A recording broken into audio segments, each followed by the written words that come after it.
राधे राधे दोस्तों, कैसे हैं आप। आशा करता हूं कि आप सभी स्वस्थ होंगे, मस्त होंगे और अपने अपने कामों में व्यस्त होंगे। तो दोस्तों, लेकर आया हूं फिर से एक नई जानकारी। क्या होती है प्राण प्रतिष्ठा जो राम मंदिर में होने वाली है। 22 जनवरी को अयोध्या में राम मंदिर में भगवान राम की मूर्ति की प्राण प्रतिष्ठा होने वाली है। तब भगवान राम की मूर्ति स्थापित की जाएगी, जिसके लिए अयोध्या में पूरे रीति रिवाजों और परंपराओं के साथ प्राण प्रतिष्ठा की जाएगी। क्या होती है इसकी प्रक्रिया, ये कैसे होती है। अयोध्या में बन रहे राम मंदिर में 22 जनवरी को भगवान राम की मूर्ति की प्राण प्रतिष्ठा होने वाली है। मंदिर के गर्भगृह के निर्माण का काम बहुत तेजी से चल रहा है। प्राण प्रतिष्ठा कार्यक्रम में प्रधानमंत्री नरेंद्र मोदी समेत देश विदेश से तमाम वीवीआईपी अतिथियों के आने की उम्मीद है। हम यहाँ जानेंगे कि क्या होती है प्राण प्रतिष्ठा और ये क्यों होती है।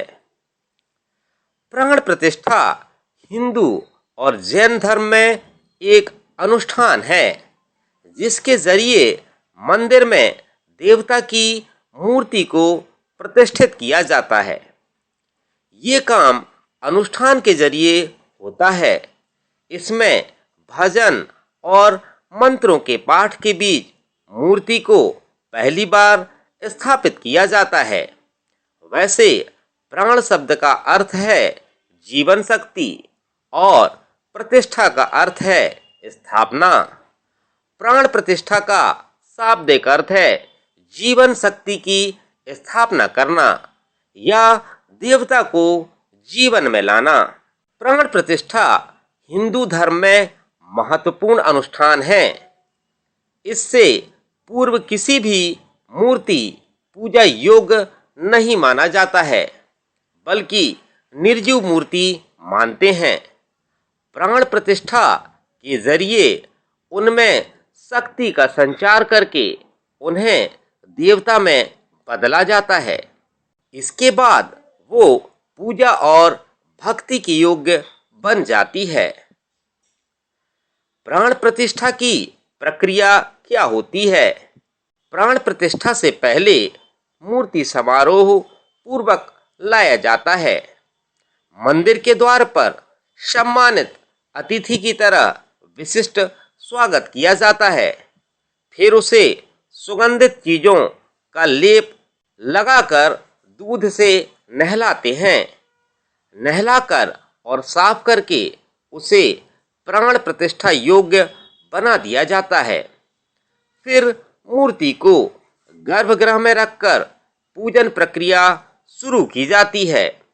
इसी दौरान कपड़े पहनाकर देवता की मूर्ति यथास्थान पुजारी द्वारा स्थापित की जाती है। मूर्ति का मुख हमेशा पूर्व दिशा की ओर करके रखा जाता है।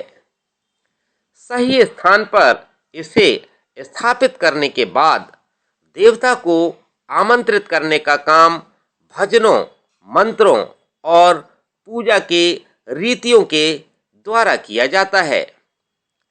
सबसे पहले मूर्ति की आंख खोली जाती है। ये प्रक्रिया पूरी होने के बाद फिर मंदिर में उस देवता की मूर्ति की पूजा अर्चना होती है। इस अनुष्ठान को हिंदू मंदिर में जीवन का संचार करने के साथ उसमें दिव्यता और आध्यात्मिकता की दिव्य उपस्थिति लाने वाला माना जाता है। इसी वजह से प्राण प्रतिष्ठा के बाद हमें दैवी एहसास सा महसूस होता है।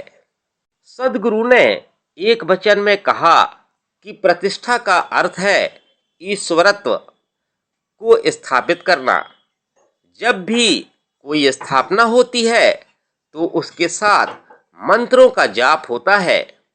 अनुष्ठान तथा अन्य प्रक्रियाएं होती हैं। अगर आप किसी आकार की स्थापना या प्रतिष्ठा मंत्रों के माध्यम से कर रहे हों तो आपको उसे निरंतर बनाए रखना होगा। सद्गुरु इस बारे में कहते हैं कि घर में पत्थर की प्रतिमा नहीं रखने का भी तर्क है। ऐसा इसलिए नहीं करना चाहिए कि पत्थर की देवता की प्रतिमा रखने पर आपको रोज उसकी उचित प्रकार की पूजा और अनुष्ठान करते हुए प्रार्थना करना चाहिए।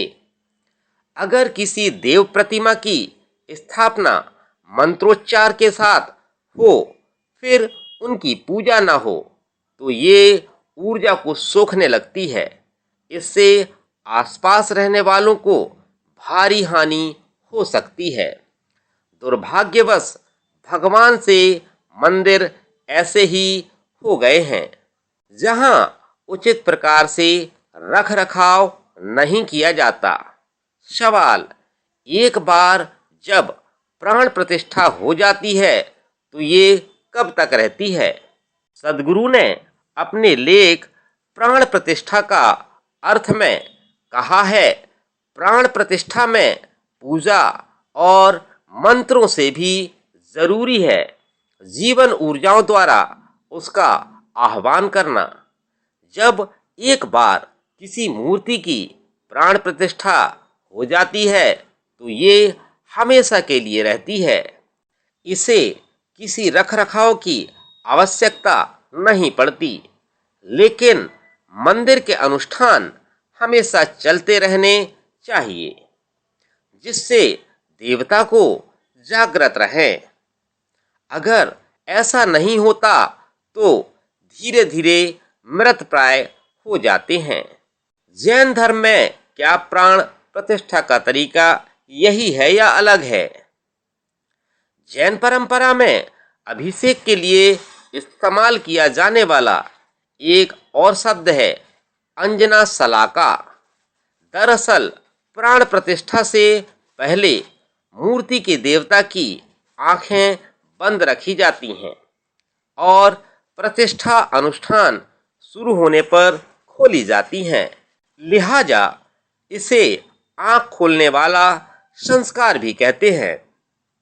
दिगंबर जैन अभिषेक के अनुष्ठान द्वारा जिन प्रतिमा को प्रतिष्ठित किया करते हैं उससे पहले प्रतिमा को पानी, घी, नारियल का दूध, पीले चंदन का पानी, गाय का दूध और अन्य तरल पदार्थ जैसे शुभ तरल पदार्थ डालकर जागृत करते हैं।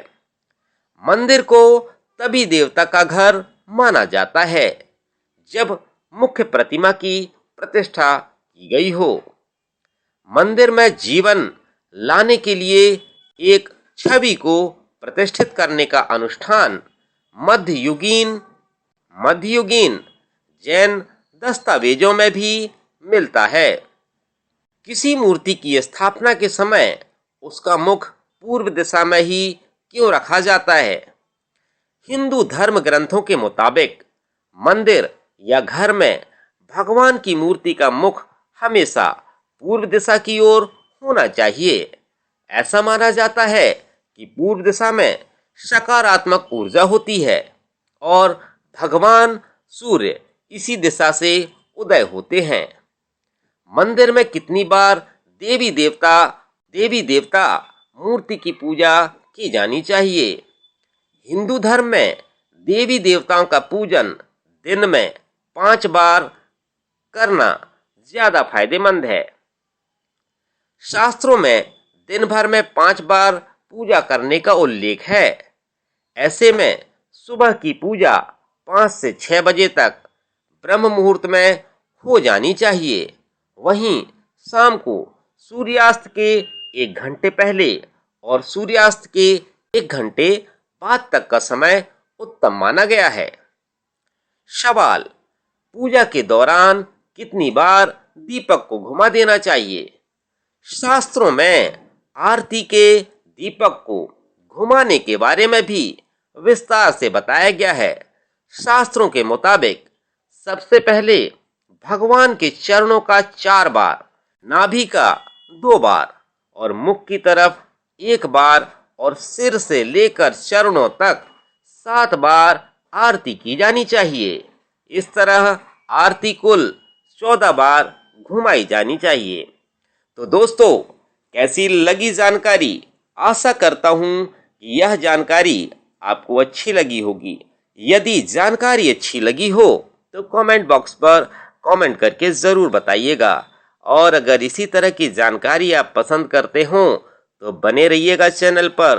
तो दोस्तों, चलता हूँ, मिलता हूँ फिर एक नई जानकारी या नई कहानी के साथ। तब तक सभी को राधे राधे, जय जय श्री राम। मिलता हूँ दोस्तों अगले वीडियो पर। Bye bye.